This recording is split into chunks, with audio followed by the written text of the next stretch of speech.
Hello and welcome to a new video.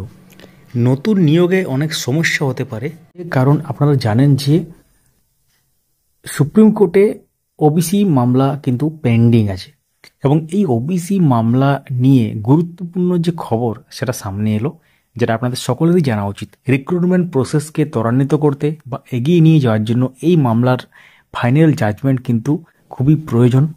কারণ recruitment notice আসতে গেলে সেক্ষেত্রে ওবিসি ক্যান্ডিডেট যারা আছেন বা ওবিসি ক্যাটাগরির মধ্যে যারা পড়েন তাদের ক্ষেত্রে কিন্তু অসুবিধা হতে পারে। এবং তাছাড়া হয়তো আপনারা দেখবেন যে এটার ফাইনাল জাজমেন্টের জন্য হয়তো অনেক রিক্রুটমেন্ট প্রসেসের নোটিশ এখনও আটকে আছে। তো চলুন তাহলে বিস্তারিতভাবে জেনে নেওয়া যাক ওবিসি যে সার্টিফিকেট সংক্রান্ত যে মামলা মহামান্য সুপ্রিম কোর্টে, সেখানে কি আপডেট উঠে এলো। তো সুপ্রিম কোর্টে ওবিসি শংসাপত্র মামলার শুনানি হয়েছে দুদিন আগে। এই মামলার পরবর্তী শুনানি কিন্তু ডিসেম্বর মাসে দেওয়া হয়েছে। অনারেবল জাস্টিস যারা আছেন এবং তারা সেই বেঞ্চে জানিয়েছেন 9ই ডিসেম্বর এই মামলার বিস্তারিত শুনানি হওয়ার সম্ভাবনা।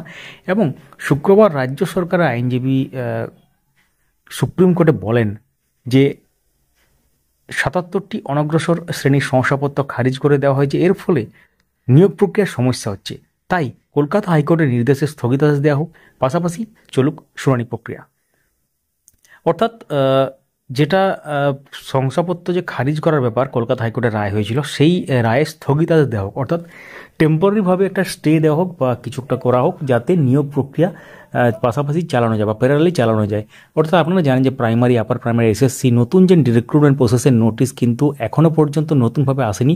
হয়তো প্রাইমারির যে নোটিফিকেশান হয়তো এটার জন্যই ওয়েট করছে যে ওবিসি মামলার ফাইনাল জাজমেন্ট এখনও হলো না কেন, বা যদি নোটিফিকেশান দিয়েও দেওয়া হয় তাহলে কিন্তু হয়তো সমস্যায় পড়তে হতে পারে বোর্ডকে বা আদার্স যে রিক্রুটমেন্ট বডি আছে বা বোর্ড আছে তাদেরকে। তো এটা নিয়ে আপনারা কি মনে করেন যে ওবিসি মামলার ফাইনাল জাজমেন্টের আগে কি নতুন নিয়োগের নোটিশ আসতে পারে? আমি বিশেষ করে জিজ্ঞাসা করছি প্রাইমারি সংক্রান্ত যে ব্যাপারে আপনারা কি মনে করেন, যেহেতু ডিসেম্বরে নোটিফিকেশান আসার সম্ভাবনা আছে। তো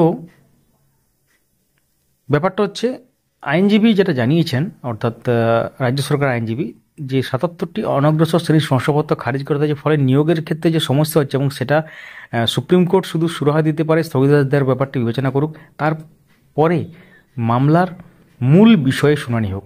77টি অনগ্রসর শ্রেণীর মধ্যে কেন্দ্রীয় তালিকায় ওবিসি রয়েছে। কেন্দ্রীয় তালিকা মণ্ডল কমিশনের সুপারিশ থেকে প্রতিবেশী রাজ্যের তালিকা থেকে ওবিসি শংসাপত্র দেওয়া হয়েছিল, ফলে শিক্ষা প্রতিষ্ঠানে ভর্তি হচ্ছে না, চাকরির নিয়োগের সমস্যা হচ্ছে। প্রসঙ্গত উল্লেখ্য, আপনারা অনেকে হয়তো জানেন না, কলকাতা হাইকোর্ট 2010 সালের পর থেকে রাজ্য সরকারের দেওয়া যাবতীয় ওবিসি শংসাপত্র বাতিল করে দিয়েছিল। সেই রায় স্থগিতাদেশ চেয়ে সুপ্রিম কোর্টের দ্বারস্থ হয়েছিল রাজ্য সরকার।